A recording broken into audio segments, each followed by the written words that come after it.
My brother married my fiancée after lying that I cheated. Mom said, "She was never meant for you anyway." I disappeared without a word. Hello everyone. Have you ever seen a family destroy everything just because they favor the golden child? Today we have a story exactly like that. It is absolutely crazy. Let us get right into the story. My name's Thomas. I'm 31 years old now, but the dark, twisted story I'm about to share with you started exactly 8 years ago. Back then, I was just a 23-year-old college graduate, fresh into the brutal reality of adulthood, and completely, utterly oblivious to just how venomous my own flesh and blood could be. I grew up in a suffocatingly small, picture-perfect suburban town in the Midwest. It was the kind of claustrophobic place where everyone knew everyone's business, where rumors were traded like currency at Sunday church services, and where a fabricated reputation stuck to you like hot tar on the bottom of your shoe. In this town, perception was reality, and my family was obsessed with managing that perception. My older brother, Marcus, 2 years my senior, was the undeniable golden child of our household. He was the former varsity football star, the loud, charismatic center of attention, the guy who could walk into a room and immediately command the spotlight with a practiced, hollow laugh. He was the one my mother, Eleanor, proudly paraded around town as her flawless, perfect son. To her, Marcus could do no wrong. He was the sun, and the rest of us were just lucky to be in his orbit. I, on the other hand, was the quiet one, the smart one if we're being generous. But in our household, quiet brilliance never won out over cheap charm and athletic trophies. My mother always favored Marcus, and she made sure I felt the weight of that preference every single day of my life. If I spent weeks studying to earn a perfect 4.0 GPA, my achievement would be acknowledged with a brief nod. But if Marcus scraped by with a C- after partying all semester, it was a monumental event that warranted a celebratory steak dinner. He's under so much immense pressure with his sports and his social obligations. My mother would coo, placing the best cut of meat on his plate. "We have to support him, Thomas. You don't understand the kind of stress a natural leader goes through." If I landed a prestigious internship, she would immediately ask if it paid more than whatever entry-level, dead-end sales gig Marcus had just talked his way into. Spoiler alert, my internships rarely paid well at first. And even when they finally did, when I started bringing in real money, she would simply tighten her lips, change the subject, and ask Marcus how his golf swing was coming along. My father was a neutral ghost in the background of our lives. He was a spineless, defeated man who had long ago surrendered his masculinity and authority to Eleanor's overbearing will. He retreated into his garage, tinkering with broken lawnmowers, choosing to blend into the wallpaper rather than stand up to Eleanor's blatant favoritism. He never got involved. He never raised his voice. And he never, not once, defended the truth. His cowardice meant that Marcus always got exactly what he wanted, precisely when he wanted it, without a single consequence. Growing up in that toxic environment does something profound to a man's psyche. It forces you to build walls. Thick, impenetrable walls. You learn very early on that your victories belong to you alone, and your failures will be broadcasted to the world as definitive proof of your inferiority. I retreated deeply into my own mind, finding solace in books, in complex algorithms, in code. In machines, I found logic. If you write the correct code, the machine works. It doesn't care who your mother likes best. It doesn't care if you can throw a spiral. It only respects the work. Marcus, conversely, learned that he could coast through life entirely on a wide smile, a firm handshake, and an aggressive sense of entitlement. He became a master of the superficial.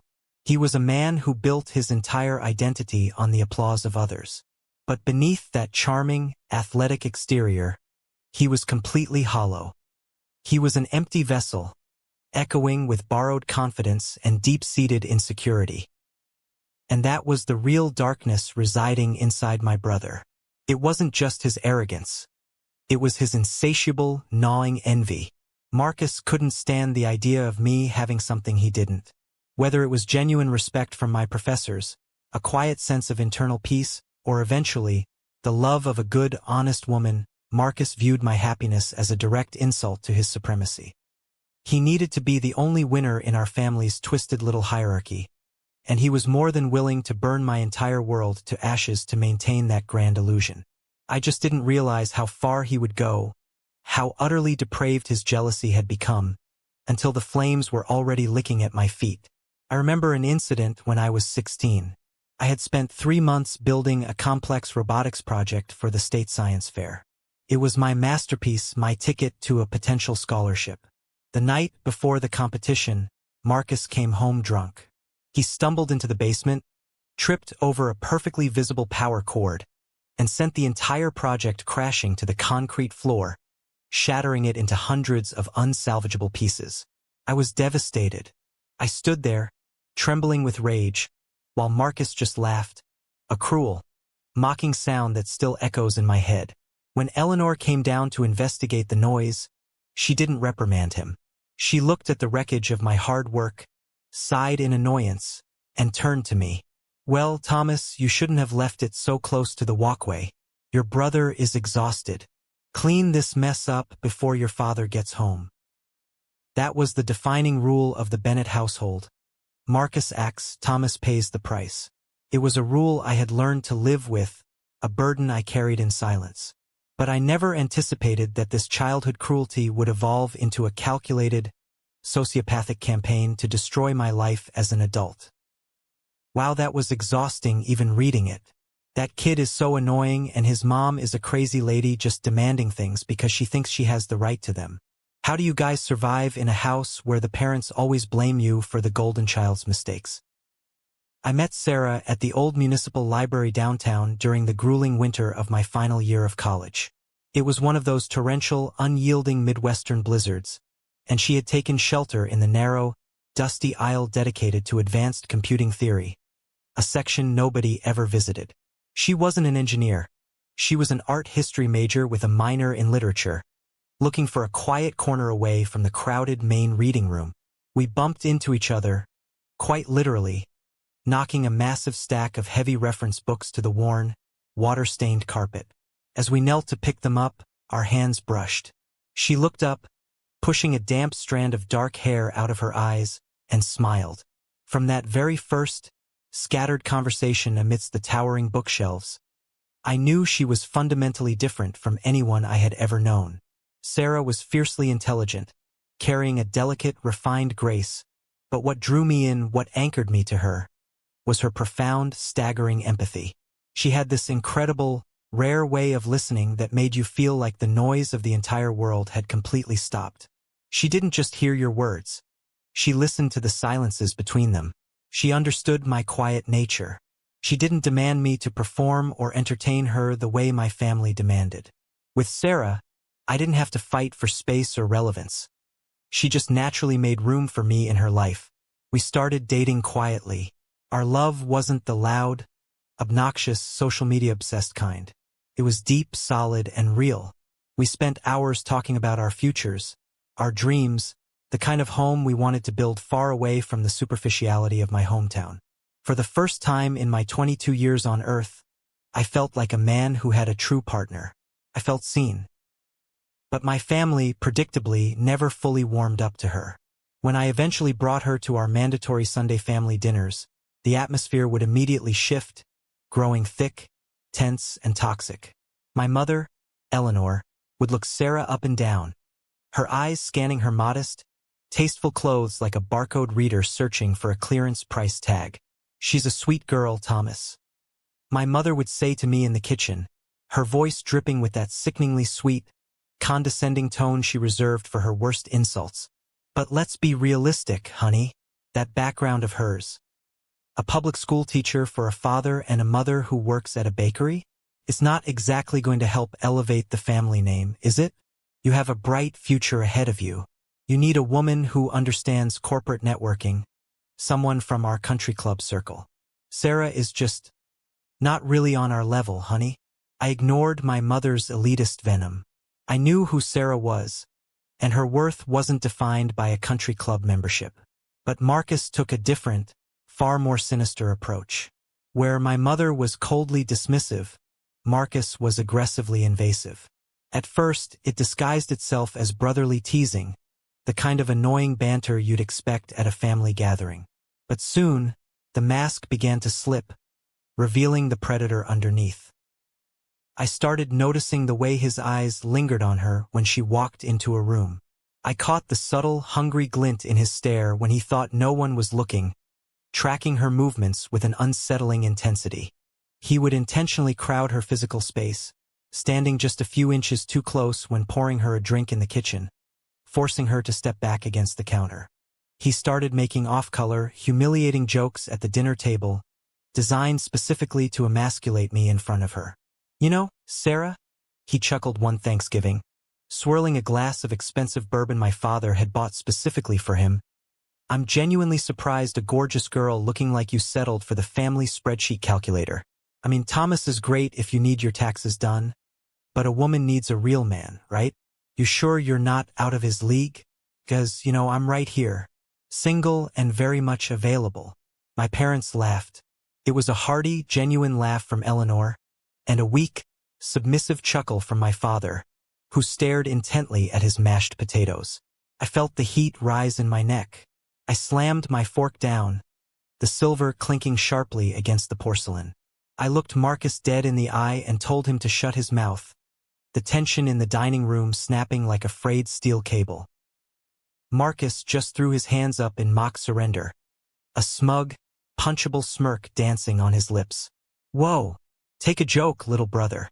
God, you are always so sensitive. I'm just playing around. Don't get your panties in a bunch." But it wasn't a joke. It was a test. A psychological probe to see how much territory he could claim. Sarah hated it. She hated him. She would grip my hand tightly under the table, her knuckles turning white, her body tense. She saw right through his charismatic facade. "There's something deeply wrong with him, Thomas," she whispered to me one night as we drove back to my small, cramped apartment on the edge of town. The heater in my old sedan was barely working, and I could see her breath in the cold air. "He looks at me like I'm a prize he wants to steal, just to prove he can. Not because he wants me, but because he wants to take something from you. It makes my skin crawl." Whoa, what a story, oh my God. Marcus is not just jealous. He is a total predator. He wants to steal his brother's girl just for fun. What would you even do if your brother treated your partner like a piece of meat? I should have listened to her instincts. I should have recognized the danger. But I was naive. I brushed it off as Marcus being his usual pathetic, arrogant self. I thought my boundaries were strong enough to keep his poison out of my life. I was laser-focused on preparing to build a solid future with Sarah. I was working late nights, taking on freelance coding projects, saving every single penny I could scrape together to buy her the ring she deserved. I didn't realize that while I was busy laying the foundation for a beautiful life, my own brother was already in the basement, quietly planting the explosives that would blow it all to hell. The destruction of my life didn't happen by accident. It wasn't a string of bad luck or a tragic misunderstanding. It was a calculated surgical strike designed to strip me of everything that gave me value, dignity, and honor as a man. It happened during the second week of November, a week that should have been the greatest of my life. I had finally saved enough money. I completely drained my savings account to purchase a custom-made engagement ring. It was a beautiful, understated, 2-carat sapphire surrounded by small, brilliant cut diamonds set in platinum. Exactly the ring Sarah had once pointed out in an antique jewelry catalog. I had it hidden deep in my sock drawer, planning to propose on our upcoming 3-year anniversary trip to a quiet cabin in the Blue Ridge Mountains. On a Tuesday night, I was sitting in my living room, exhausted but buzzing with a quiet, undeniable pride. The day before, I had received a formal job offer from Horizon Tech, the largest, most prestigious software engineering firm in the state. It wasn't just a job. It was a career-defining role as a lead systems architect. It came with a 6-figure starting salary, full benefits, and stock options. It was the role that would guarantee Sarah and I the stable, prosperous life we deserved. Everything was finally falling into place. I felt like I had finally outrun the shadow of my family. Then, at precisely 9 p.m., the silence of my apartment was shattered by a frantic, aggressive pounding on my front door. It wasn't a knock. It was the sound of someone trying to break it down. I rushed over and opened it to find Sarah standing in the dimly lit hallway. The color had been completely drained from her face, leaving her looking like a ghost. She was trembling so violently she could barely stand. Her eyes red, swollen, and filled with a kind of shattered agony I had never seen before. She didn't say a word. Before I could even ask what was wrong, she reached into her heavy winter coat pocket, pulled out the small, black velvet box containing the sapphire ring I had hidden, and hurled it directly at my chest with all her strength. It bounced off my sternum and clattered onto the hardwood floor, popping open to reveal the glittering stone. "Don't," she choked out, her voice a raspy whisper. She held up a shaking hand as I instinctively stepped forward to comfort her. "Don't you dare touch me. Sarah, what the hell are you talking about? How did you get that? Were you in my apartment?" I stammered, the bottom instantly dropping out of my stomach. Confusion and panic collided in my brain. "Marcus brought it to me," she sobbed, her voice suddenly cracking into a wail that tore at my heart. "He brought it to me right after he sat me down and showed me the truth. You sick, lying, disgusting bastard. For months. Thomas? You've been sleeping with some girl from your old study group for 4 months while planning to give me this ring? While telling me you loved me? What? No. Sarah. I swear to God. I haven't even spoken to anyone else. That's an absolute lie. Stop lying to my face," she screamed. A sound so raw and full of pain that it ripped through the quiet hallway, making the neighbor's dog start barking. "He showed me the messages on his phone. Screenshots from your private messaging app. Explicit texts, Thomas. Disgusting photos. He showed me the time-stamped receipts of the hotel rooms you booked downtown. Marcus broke down crying in my living room when he told me. He said he couldn't let you ruin my life. He said he begged you for weeks to stop, but you told him you didn't care." My blood turned to absolute ice. Marcus, my own brother, had manufactured an entire, elaborate fictional affair. He had forged the screenshots, mocked up fake digital receipts, and played the role of the devastated, protective older brother to perfection. It was a masterclass in psychological manipulation. "Sarah, please look at me. Look into my eyes. You know me. I am not that man. Marcus is lying. He has always hated me. He's trying to destroy us because he can't stand seeing me happy. You're pathetic," she whispered, the furious anger suddenly washing away into a pool of pure, cold disgust. She looked at me like I was a rotting corpse. "Blaming your own brother who just risked his relationship with you to protect me. We're done, Thomas. Never ever contact me again. If you come near me, I will call the police." She turned and ran down the stairs, her footsteps echoing like gunshots in the stairwell. I stood there in the doorway, paralyzed, the walls of my reality violently collapsing inward. But the nightmare wasn't over. The blade hadn't been pushed all the way in yet. As I scrambled to the floor, grabbing my phone with shaking hands to call her, the screen lit up with an incoming call. It was David Sterling, the formidable CEO of Horizon Tech. The man who had personally shaken my hand and offered me my dream job just 24 hours prior. I answered, my voice shaky and breathless. "Mr. Sterling? Who the hell do you think you are, Bennett?" The voice on the other end roared, the sheer volume vibrating the tiny speaker against my ear. "I have been in this industry for 30 years, and I have never, ever witnessed a display of such arrogant, suicidal unprofessionalism. I don't understand, sir. What happened? Don't play dumb with me, you insolent prick. You send a mass email to me, my entire executive board, and the HR department at 3 a.m., calling our back-end architecture outdated, pathetic garbage, insulting my CTO's academic credentials, and telling us to take the job offer and shove it up our corporate asses. What? No. Sir, I swear on my life, I didn't send anything. It came directly from your personal, authenticated email address, from your specific IP address. I have already contacted the board of directors. Your offer is rescinded immediately, effectively retroactively." Furthermore, I am personally making sure every tech firm, recruiter, and agency in a 500-mile radius knows exactly what kind of unhinged, unstable liability you are. You are blacklisted, Bennett. Your career in this state is over. Don't ever apply to this industry again. Click. The phone slipped from my sweaty palm and shattered on the floor next to the engagement ring. I sprinted to my laptop, my heart hammering against my ribs like a trapped bird. I opened my email client, clicked on the sent folder, and there it was. A long, vulgar, incredibly detailed email tearing apart Horizon Tech's infrastructure. Sent at exactly 3:14 a.m. the previous night. The night I had visited my parents' house for our mandatory Sunday dinner. The night I had foolishly left my laptop open and logged in on the kitchen counter while I went out to the garage for 20 minutes to help my dad fix the snowblower. Marcus. He had slipped into the kitchen, sat at my computer, drafted the career-ending email, and scheduled it to send in the middle of the night. In the span of 20 minutes, using nothing but lies and a keyboard, Marcus had annihilated my future wife and my entire career. He had stripped me of my honor, my love, and my livelihood. Trembling with a blind, primal, murderous rage, I grabbed my keys, jumped into my car, and drove straight to my parents' house, breaking every speed limit.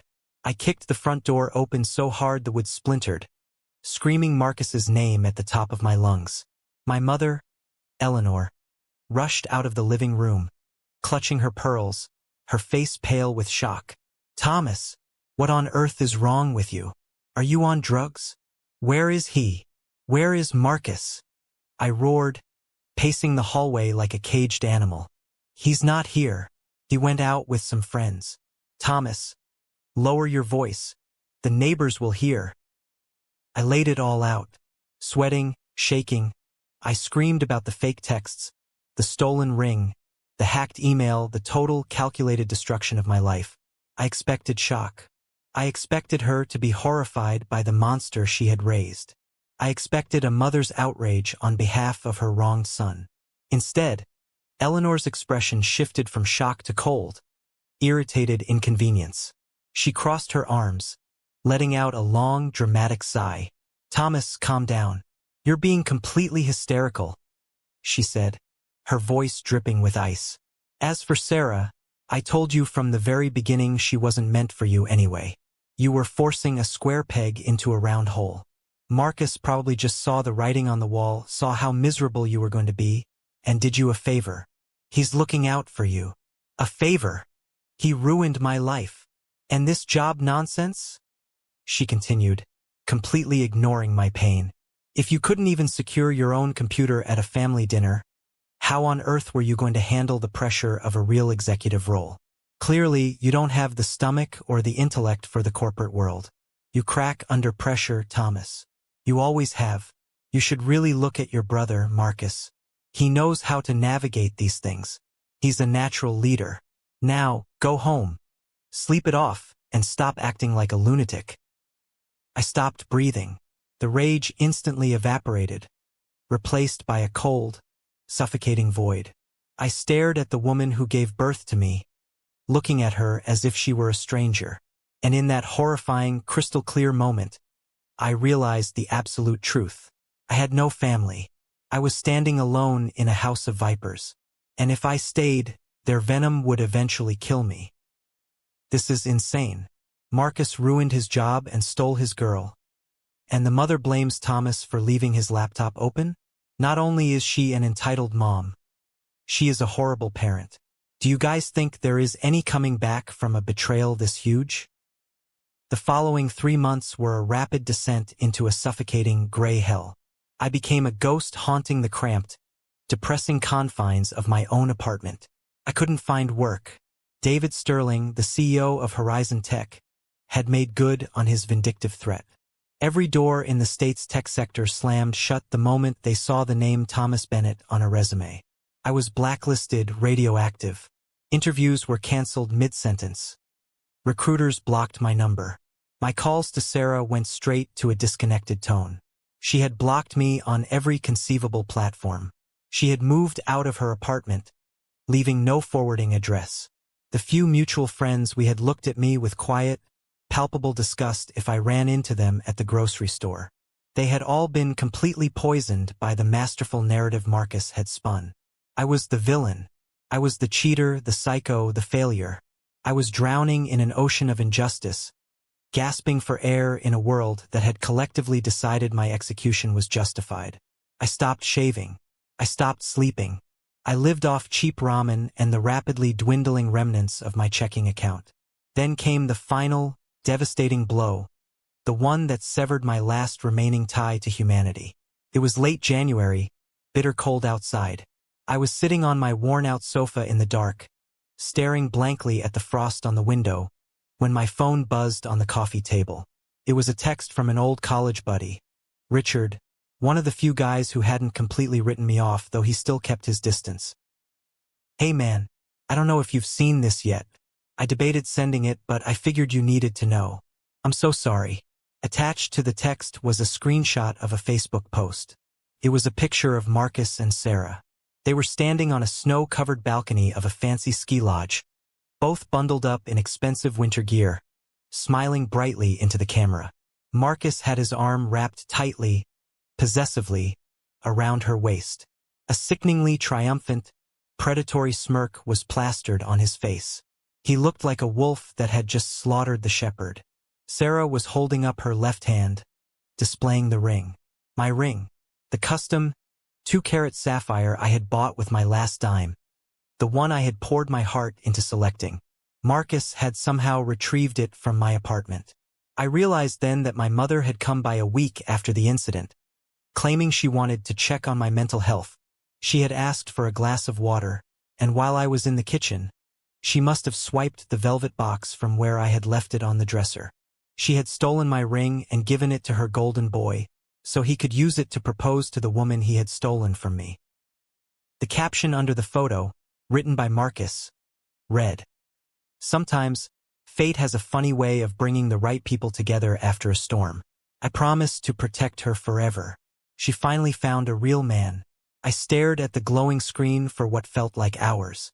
The ambient noise of the city outside faded into nothingness. I waited for the tears to come. I waited for the overwhelming urge to scream, to punch a hole through the drywall, to drive over there with a baseball bat and tear him apart with my bare hands. I had every right to exact violent, immediate vengeance. But none of that happened. Instead, a sound clawed its way up my throat. It was a laugh. A dry, hollow, terrifyingly quiet laugh that echoed off the bare walls of my empty living room. It was the sound of a man's soul snapping in half. But the break wasn't a destruction. It was a hardening. The final, fraying tether binding me to the naive, hopeful boy I used to be simply dissolved into ash. The Thomas Bennett who wanted their love, who craved their approval, died right there on that cheap sofa. I stood up. I didn't pack much. I grabbed a single, faded duffel bag and threw in 3 pairs of heavy jeans, some flannel shirts, my winter boots, and my laptop.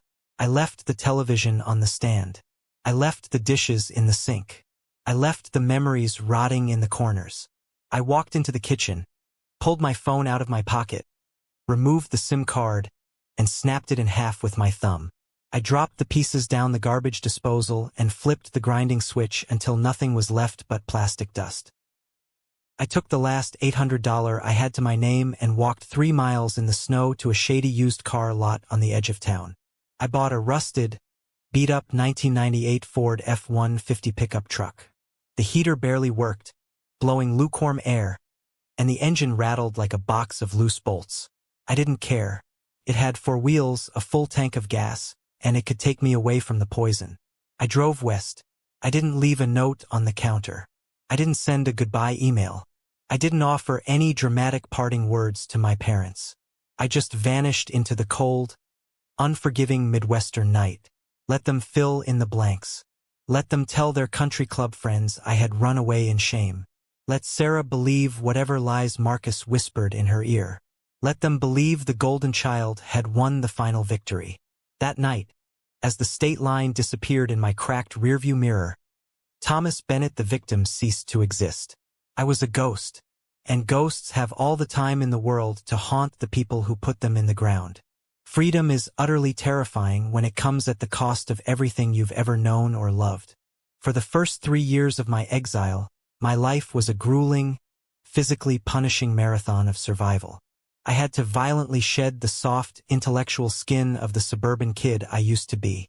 I drove the rattling Ford F-150 until the transmission finally blew out in a small, forgotten, snow-choked mountain town in Colorado. I had no money, no references, and a name I couldn't use in any professional setting.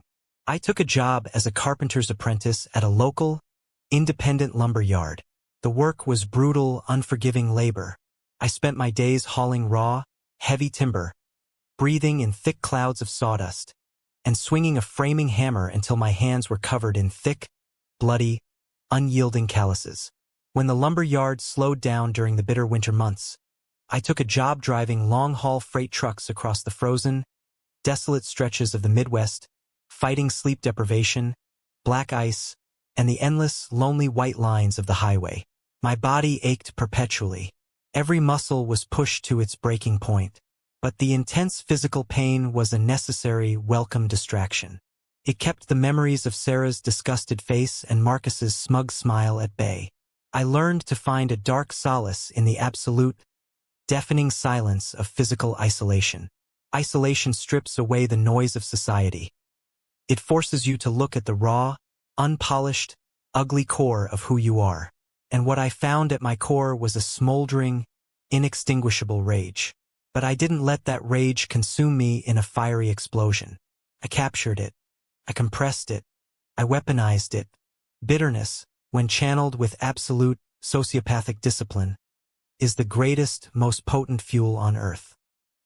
At night, sitting in cheap, flickering motel rooms smelling of stale cigarette smoke, bleach and desperation, I would open my laptop. While my muscles screamed for rest, my mind went to work. The corporate blacklisting from Horizon Tech only applied to my legal name in my home state. It didn't apply to my raw talent or my IP address in Colorado. I taught myself advanced, bleeding-edge coding languages. I mastered predictive modeling and artificial intelligence architecture. I started taking on highly complex freelance back-end jobs under a pseudonym, an anonymous ghost in the machine. I built a reputation in the dark, exclusive corners of the tech world as a mercenary who could fix impossible digital logistics problems that entire corporate IT departments couldn't crack. Slowly, methodically, an idea began to take shape.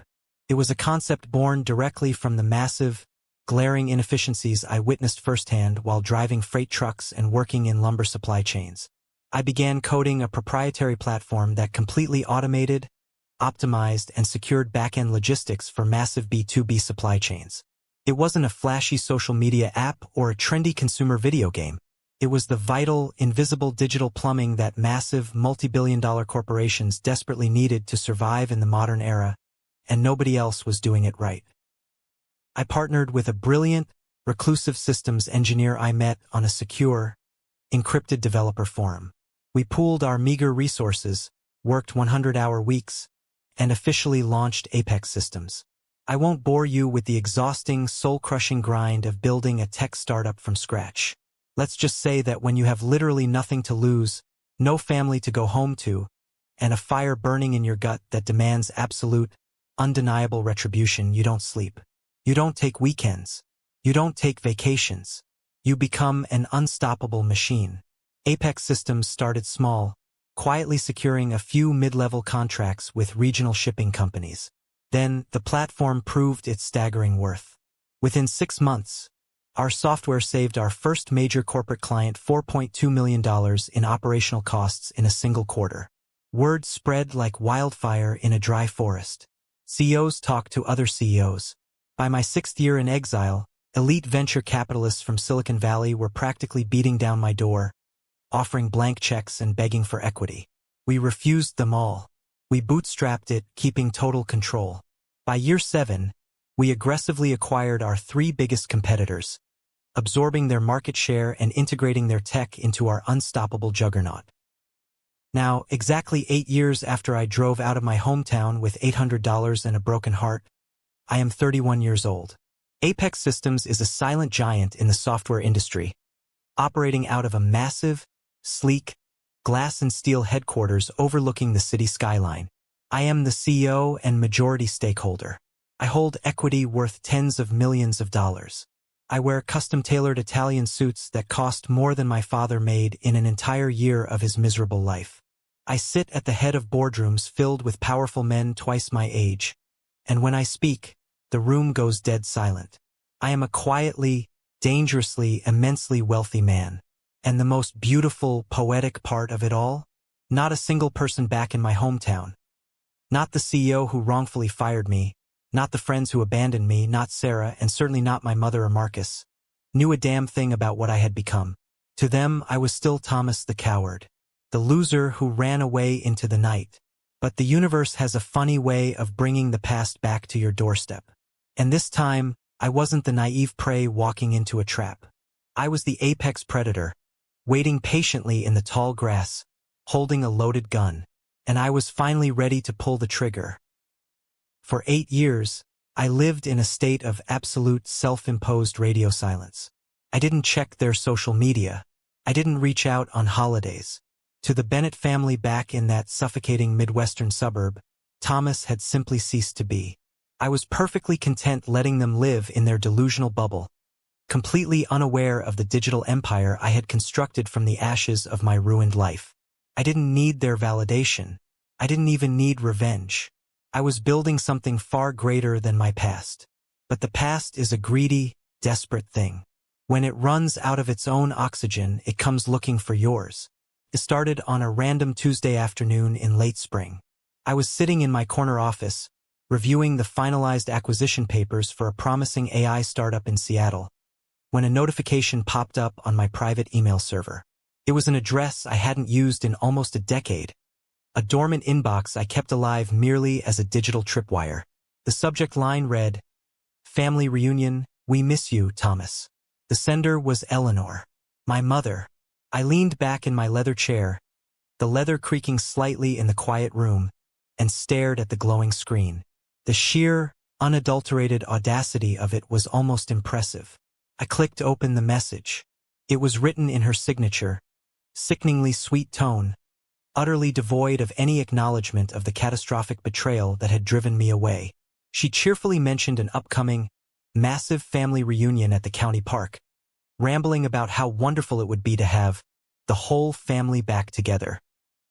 Then, buried in the third paragraph was the hook. She wrote about how Marcus and Sarah were doing splendidly, and how they would be bringing their 5-year-old son, Leo, my nephew, a child born from a marriage built on a foundation of forged emails, stolen rings, and shattered lives. She ended the email with, "It just wouldn't be the same without you, Tommy." I didn't feel a spike of rage. I didn't feel the old, familiar sting of betrayal.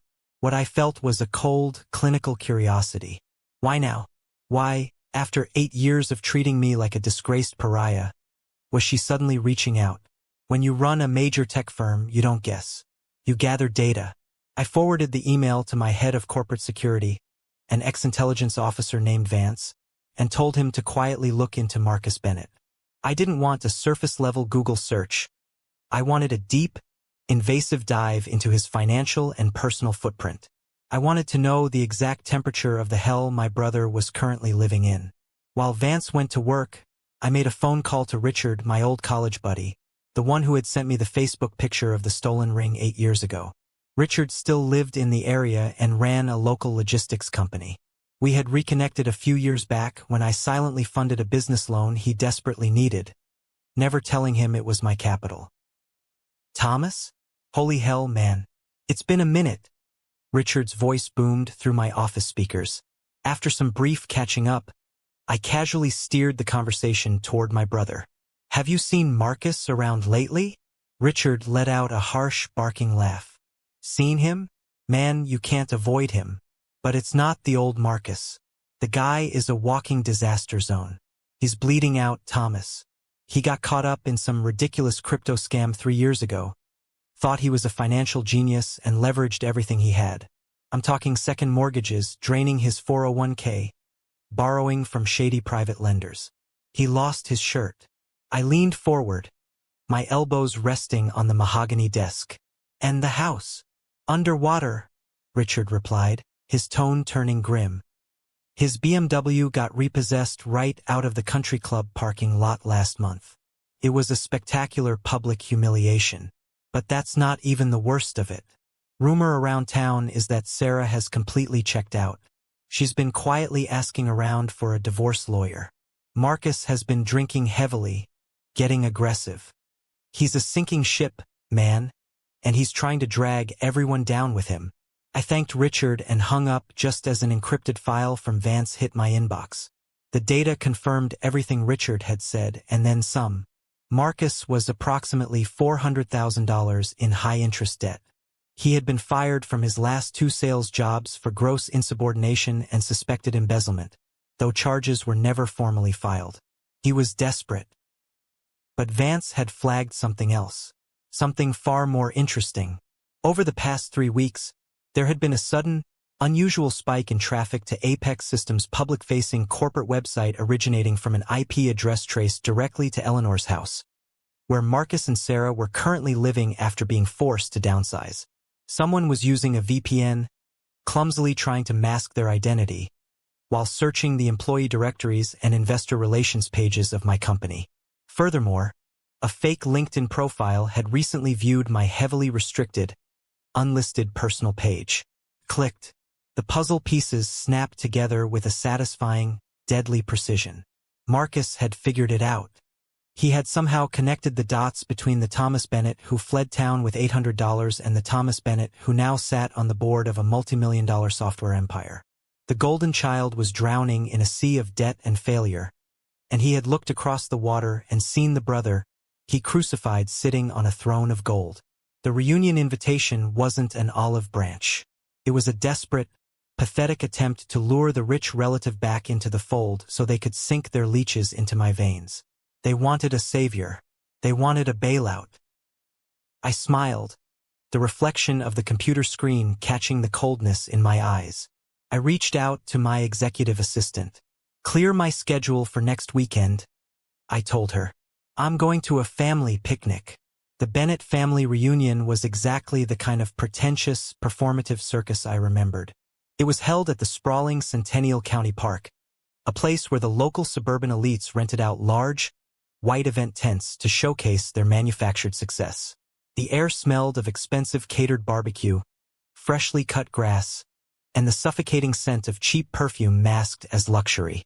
Relatives I hadn't seen in nearly a decade were mingling, holding plastic cups of Chardonnay, playing their practiced roles in Eleanor's grand illusion of a perfect bloodline. I did not arrive early. I wanted the stage to be fully set. At exactly 1:30 p.m., the peak of the gathering, I turned onto the gravel road leading to the main pavilion. I wasn't driving a rented car or a subtle sedan. I was driving my personal, custom-ordered Aston Martin DBS Superleggera, painted in a deep, menacing metallic obsidian. It was a $250,000 piece of British engineering that purred with the low, aggressive growl of a caged beast. As the tires crunched loudly over the gravel, heads began to turn. Conversations faltered. People stopped mid-bite. In a town where a leased mid-tier Lexus was considered the pinnacle of wealth, the Aston Martin looked like an alien spaceship descending upon a medieval village. I parked the car in the absolute center of the VIP lot, directly in the sight line of the main tent. I turned off the ignition, letting the silence ring out for a 3-second beat before I pushed the door open. I stepped out, adjusting the cuffs of my bespoke, midnight blue Tom Ford suit.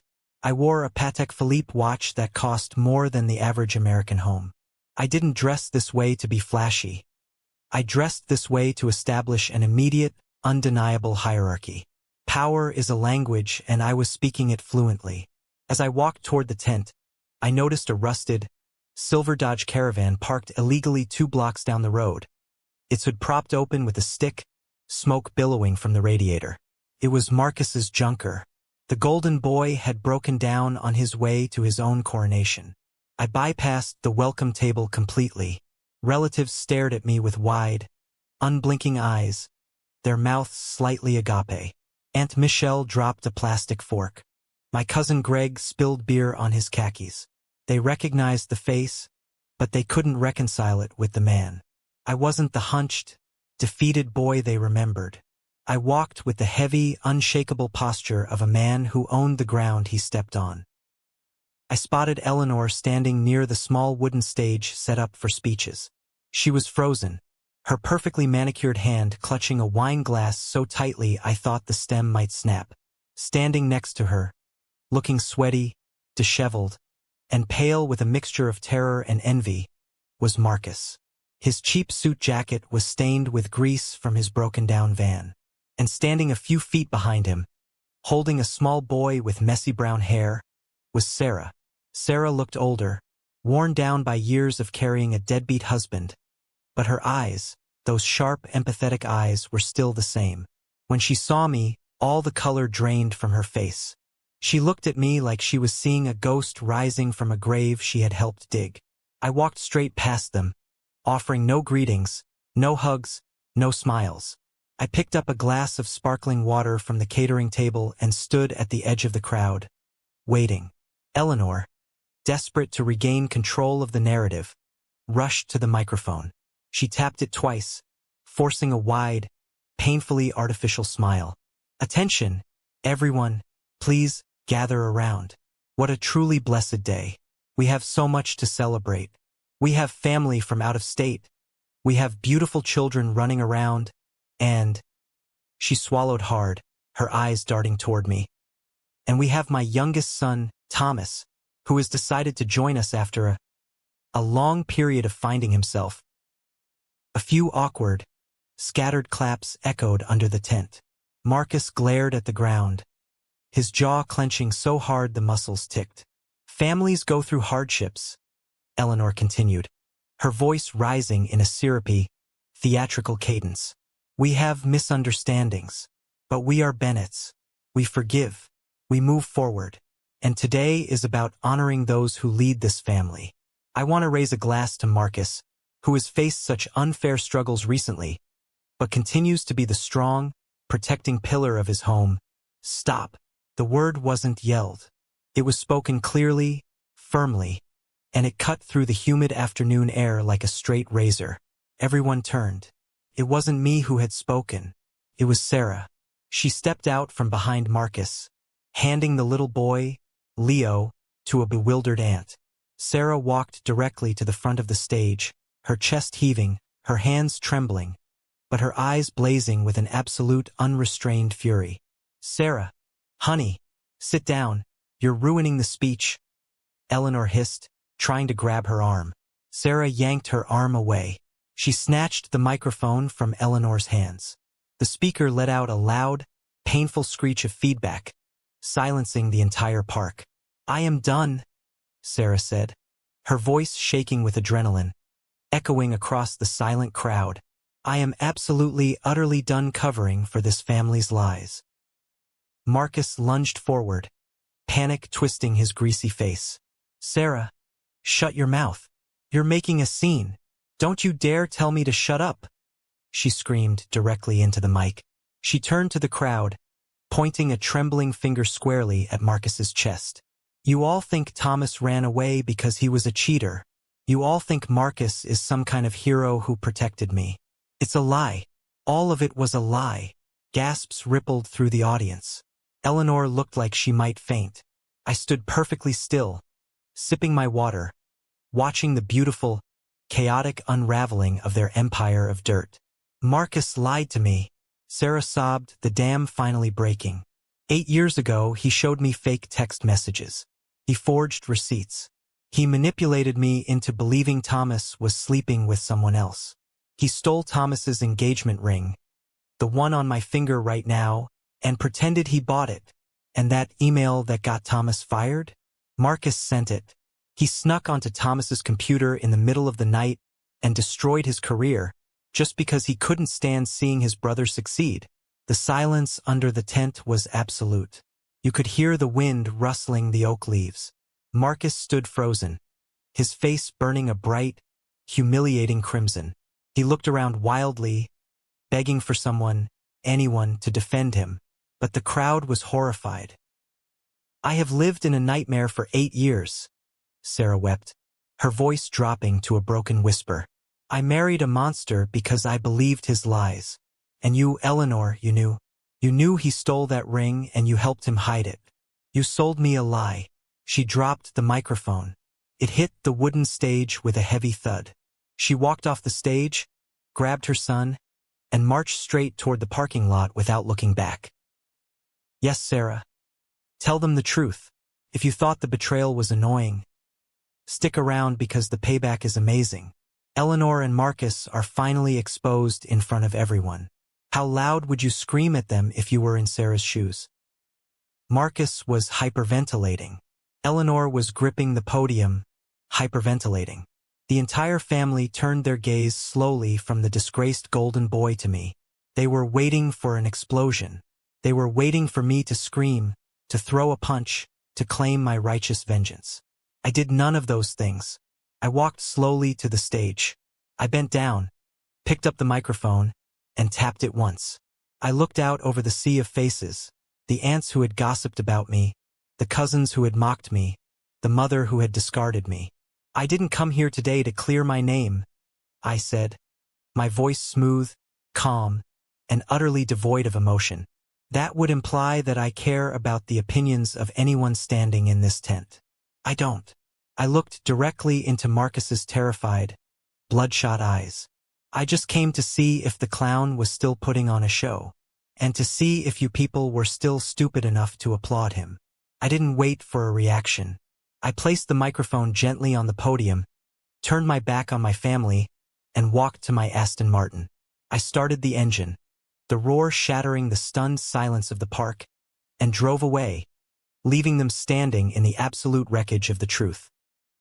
The public humiliation at the reunion was a masterpiece of spontaneous justice, courtesy of Sarah. But public shame is fleeting. People gossip, people judge, and eventually people forget. I wasn't interested in simply shaming Marcus. I wanted to systematically dismantle his ability to ever harm another human being again. I wanted to execute a financial and legal strike so precise and devastating that he would never recover. When I returned to my headquarters on Monday morning, I summoned Vance, my head of security, and a forensic accountant named Miller, a ruthless numbers guy who used to work for the IRS before I doubled his salary. I want everything, I told them, sliding a dossier across the glass conference table. Sarah mentioned forged texts and a stolen ring. That's interpersonal garbage. But if Marcus was brazen enough to hack my computer and steal physical property, he didn't stop there. He's a desperate man in massive debt. Desperate men commit financial crimes. Dig into my old credit history from 8 years ago, cross-reference it with his current financial disclosures, and find the rot. Miller and Vance went to work. With the vast resources of Apex Systems at their disposal, it took them less than 72 hours to find the smoking gun. In fact, they found an entire armory. Miller laid the documents out on my desk.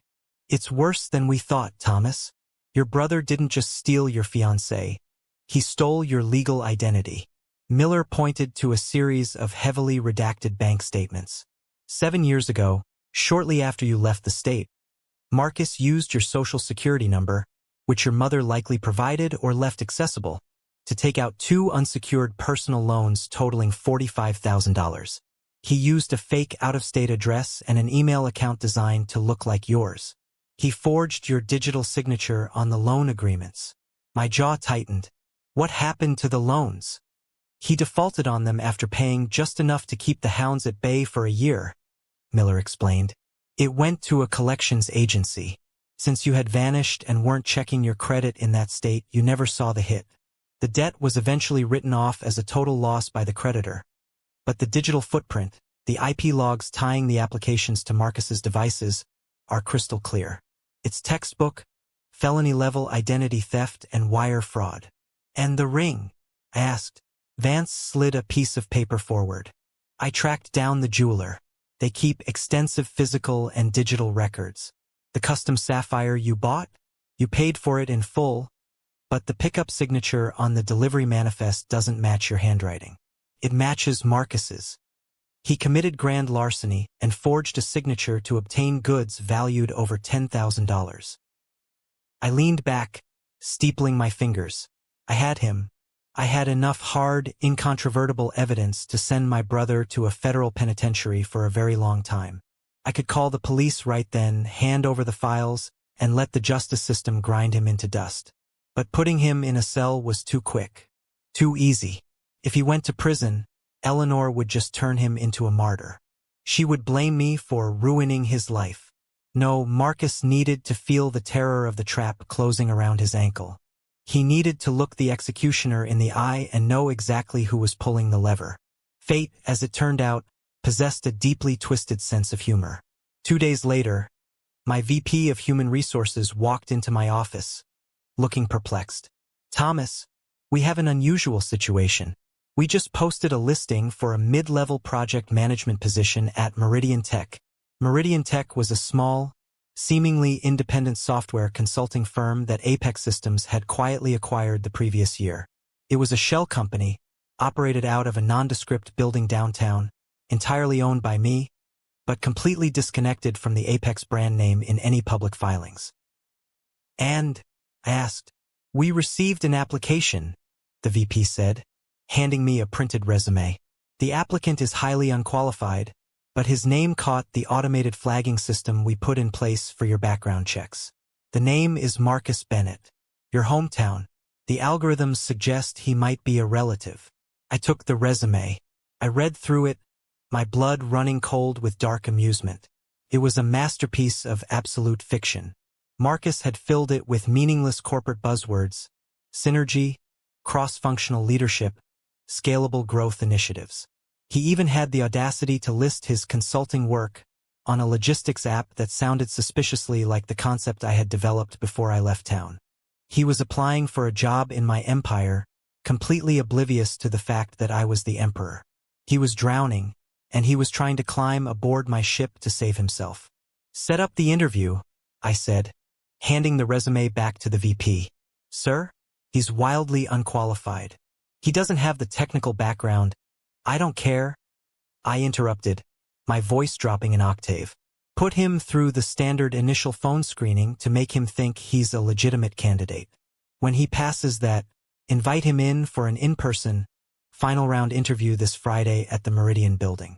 Tell him he'll be meeting with the silent owner of the company." "Understood, sir." The VP nodded, recognizing the dangerous glint in my eye. The trap was set. The invisible noose was tied. Now it was time to make him step on the trapdoor. Friday morning arrived with a heavy, overcast gloom that seemed perfectly fitting for an execution. I instructed my driver to take me to the Meridian Tech building downtown. It was a sleek, intimidating structure of frosted glass and brushed steel. There were no grand logos, no welcoming receptionists with warm smiles. It was a sterile, corporate fortress designed to make outsiders feel small and insignificant. I arrived an hour early and took my seat in the executive corner office on the top floor. The desk was massive, carved from a single slab of black walnut. Behind it, floor-to-ceiling windows offered a dizzying view of the city below. The cars looked like tiny insects. I sat in the high-backed leather chair, turning it so I was facing the window, my back to the door. On the desk behind me lay a single, thick manila folder. At precisely 10 a.m., the intercom on my desk buzzed. "Sir, your 10 o'clock applicant, Mr. Bennett, is here. Send him in," I replied. I heard the heavy oak door creak open, followed by the tentative, squeaking sound of cheap leather shoes stepping onto the polished marble floor. I could practically smell the desperation radiating off him. He reeked of cheap cologne and stress sweat. Hello." Marcus's voice echoed nervously in the cavernous room. "Mr. CEO? I'm Marcus Bennett. Thank you so much for this incredible opportunity. I've done extensive research on Meridian Tech, and I truly believe my dynamic leadership paradigm can elevate your cross-functional deliverables to the next level." He was reciting a script, a pathetic, rehearsed word salad of corporate garbage. I didn't speak. I simply planted my feet on the ground and slowly, deliberately, spun the heavy leather chair around to face him. Marcus froze. He stopped mid-step, his hand hovering in the air as if he were preparing to shake hands with a ghost. The color drained from his face so fast he looked instantly jaundiced. His eyes bulged, his mouth falling open in a slack-jawed expression of absolute, paralyzing horror. The cheap, ill-fitting blazer he was wearing seemed to swallow him whole. "Hello, Marcus," I said, my voice barely above a whisper, yet it filled the entire room. "Please have a seat. Let's talk about your deliverables." He couldn't move. He looked wildly around the room, as if expecting hidden cameras or a squad of armed guards to jump out. "Thomas? What is this? What are you doing here? Do you work for this guy?" I let out a low, humorless chuckle. "I don't work for him, Marcus. I am him.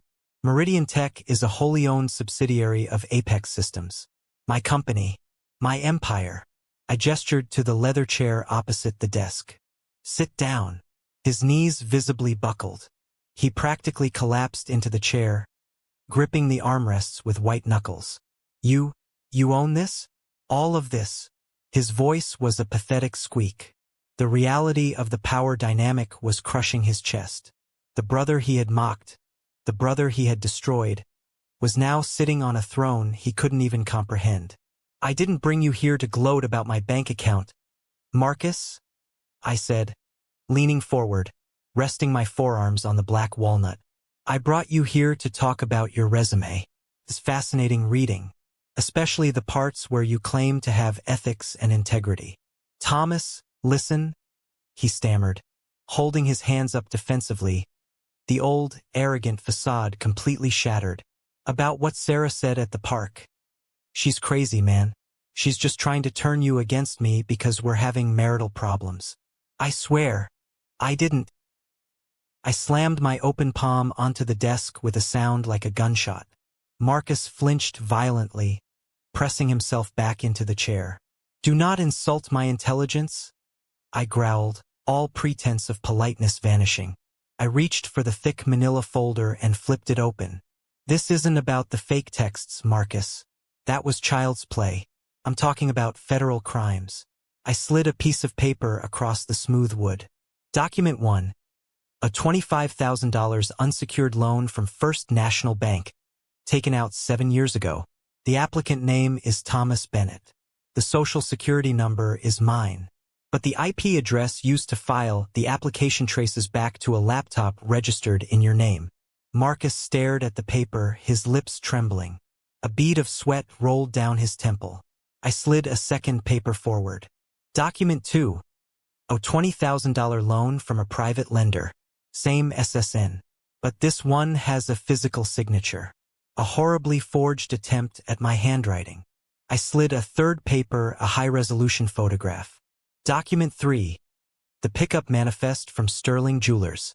You forged my signature to steal a $10,000 sapphire ring. That is grand larceny." "Thomas, please," Marcus whimpered, tears suddenly welling up in his terrified eyes. The golden boy was crying. "I was desperate. I had gambling debts. Mom cut me off. I didn't know what else to do. Please don't go to the cops. I'll pay you back. I swear to God. I'll pay you back every cent." "With what, Marcus?" I asked mockingly. "Your repossessed BMW? Your underwater mortgage?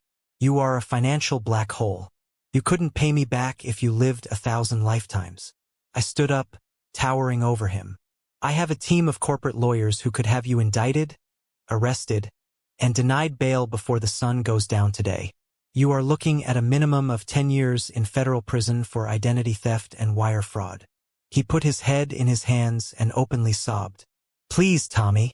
I'm your brother. Please. I have a son. Don't you dare use Leo as a shield," I snapped. "You didn't care about brotherhood when you hacked my email and destroyed my career. You didn't care when you lied to the woman I loved." I walked around the desk and stood over him. He cowered, expecting a physical blow. But I just leaned down, my face inches from his. "I'm not calling the police, Marcus," I whispered.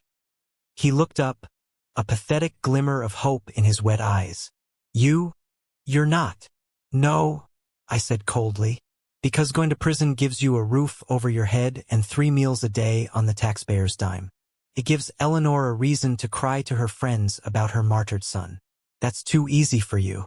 I want you to live in the real world. I want you to wake up every single morning, look at your phone, and wonder if today is the day I send this folder to the FBI. I want you to sweat every time you see a police cruiser. I want you to live in perpetual, paralyzing fear. Your freedom isn't a right anymore, Marcus.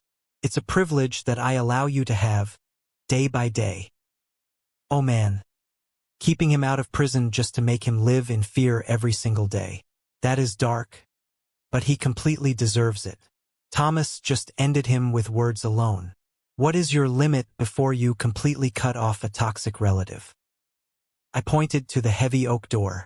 Get out of my building. If you ever contact me, if you ever utter my name to anyone, the folder goes to the feds. Marcus scrambled to his feet, tripping over his own cheap shoes. He didn't say thank you. He didn't look back. He bolted for the door, fleeing the room like a terrified rat escaping a burning ship. I stood by the floor-to-ceiling window and watched him burst out of the lobby doors onto the sidewalk below. He looked small, insignificant, crushed. He had walked in hoping to steal a piece of my empire, and he walked out completely stripped of his soul. Breaking Marcus psychologically was the primary objective, but there was still the matter of the house. The grand, ridiculous suburban McMansion where Eleanor sat on her perceived throne, looking down her nose at the rest of the world. The house where Marcus was currently squatting, hiding from his creditors. 2 years prior to Eleanor's sudden reunion invitation, my financial team had uncovered a crucial detail during a routine asset sweep. Eleanor, desperate to maintain her lavish lifestyle and continuously bail Marcus out of his mounting debts, had taken out a massive, high-interest reverse mortgage on the family home. When that wasn't enough, she had leveraged it further with a predatory private equity firm. She was dangerously close to defaulting. I didn't let the private equity firm seize it. Instead, I instructed my wealth management division to create an anonymous, blind trust under a shell corporation. Through that trust, I aggressively bought up the entirety of Eleanor's debt. I legally purchased the mortgage on my childhood home. Eleanor had no idea. She merely received a sterile letter in the mail informing her that her debt had been sold to a new holding company, Vanguard Capital Partners. She continued making her meager, minimum payments, completely unaware that the man she had discarded was the unseen landlord holding the deed to her life. Now it was time to collect. 3 days after Marcus fled my office, I ordered my legal team to activate the delinquency clauses buried deep in the mortgage contracts. Clauses Eleanor had triggered months ago, but that I had intentionally ignored until the timing was perfect. Vanguard Capital Partners initiated immediate foreclosure proceedings. There were no negotiations. There were no extensions. The legal hammer fell with ruthless corporate efficiency. Within 45 days, the county sheriff arrived at the house with eviction papers. Eleanor and Marcus were legally barred from the premises. They lost the house, the equity, the manicured lawn, and the illusion of prestige. Eleanor was forced to move into a cramped, depressing 2-bedroom apartment on the industrial outskirts of town, far away from her country club friends who suddenly stopped returning her calls. Her social standing evaporated overnight. The shame of being publicly evicted was a poison she had to swallow every time she walked into a grocery store and saw people whispering behind her back. As for Sarah, she didn't deserve to be collateral damage in the destruction of the Bennett family. She had been manipulated and lied to just as viciously as I had. I did not reach out to her personally. I didn't want to complicate her life with my presence or make her feel like she owed me anything. Instead, I had one of the top family law attorneys in the state contact her, claiming to work pro bono through a domestic abuse victims advocacy fund. Through that attorney, I silently bankrolled her entire divorce. I provided the legal muscle to ensure she took Marcus for absolutely everything he didn't have. Armed with the sealed evidence of his financial frauds, gambling addictions, and documented emotional abuse, the judge didn't hesitate. Sarah was granted absolute, full legal and physical custody of Leo. Marcus was granted heavily supervised visitation rights, which he couldn't even afford to utilize. Sarah walked away clean, protected by an impenetrable legal shield financed by the ghost of her past. The final stroke of justice didn't come from a courtroom. It came from the press. A month later, Forbes magazine ran a massive multi-page feature on Apex Systems, profiling me as one of the most successful self-made tech billionaires under 35. It was a glowing article about resilience, innovation, and corporate strategy. But in the third paragraph, the journalist, whom my PR team had gently guided, included a very specific, carefully worded anecdote. Thomas Bennett's journey to the top was born from profound betrayal. Forced to flee his home state after a devastating incident of familial identity theft and corporate sabotage orchestrated by a jealous relative, Bennett turned his absolute ruin into a billion-dollar empire. He is proof that true talent cannot be destroyed by the petty jealousies of small-minded men. The article didn't name Marcus. It didn't have to. Within hours of publication, the article circulated wildly through my old hometown. Everyone read it. Everyone connected the dots. The jealous relative who committed identity theft was the same man who had just been evicted, the same man whose wife had publicly humiliated him at a park, the same man who was currently begging for jobs on LinkedIn. Marcus's reputation was permanently, irreversibly radioactive. He tried to start a GoFundMe page, spinning a pathetic sob story about being wrongfully attacked by elite corporate bullies and needing money to fight for his son. The campaign stayed active for 6 weeks. He raised exactly $0. Not a single person, not family, not old football buddies, not strangers, donated a dime. He was a ghost in his own life. I never looked back. I didn't care where Marcus ended up, whether he was sleeping on Eleanor's cheap sofa or living in a motel. He ceased to occupy space in my mind. On a quiet Tuesday evening, long after the office had emptied out, I stood in my executive suite overlooking the glittering city lights. The silence in the room wasn't the heavy, suffocating silence of exile. It was the peaceful, unshakable silence of total victory. I walked over to the small kitchenette in the corner of the office. Pinned to the stainless steel refrigerator with a simple magnet was a piece of folded construction paper. My attorney had passed it to me after Sarah's divorce was finalized. She had asked him to deliver it to the anonymous benefactor. She knew. She didn't need to say my name, but she knew. I opened the paper. It was a crayon drawing done by a 5-year-old hand. It depicted a stick-figure boy with messy brown hair, standing next to a tall stick-figure man wearing a blue suit. Above them, written in clumsy, oversized letters, was a single word: safe. I looked at the drawing, feeling a profound, quiet warmth settle into my chest. My mother used to say that family was defined by blood, and that without blood you were nothing. But she was wrong. I didn't destroy my family. I merely exposed the rot that was already there, and I built my own kingdom on solid ground. The honor of a self-made man doesn't come from the applause of fools. It comes from the quiet knowledge that when they tried to bury you, they didn't realize you were a seed. And from the dirt they threw on my name, I grew an empire. Well, that was a really long and very interesting story. I need a minute to process this. Thomas is an absolute legend for the way he handled this mess. He did not punch Marcus. He did not yell. He just disappeared, built a massive tech empire, and quietly bought the ground they walked on. Marcus is an empty, jealous loser who had to forge emails and steal an identity to feel like a real man. And Eleanor? She is the root of the entire problem, teaching her kid that demanding things and destroying others is perfectly okay. She got exactly what she deserved when the sheriff evicted her. The real hero here is the power of walking away. Thomas proved that extreme success is the absolute best revenge. Here is what people are saying online. User BlueSky99 says, Thomas went way too far. Evicting his own mother and making her move to a tiny apartment is cruel, no matter what she did. BlueSky99, are you out of your mind? I totally disagree with you. Eleanor literally stole her son's engagement ring and helped Marcus hide the truth. She watched Thomas lose his career and told him it was his own fault. She deserves to live in a cardboard box on the street. A tiny apartment is way too generous.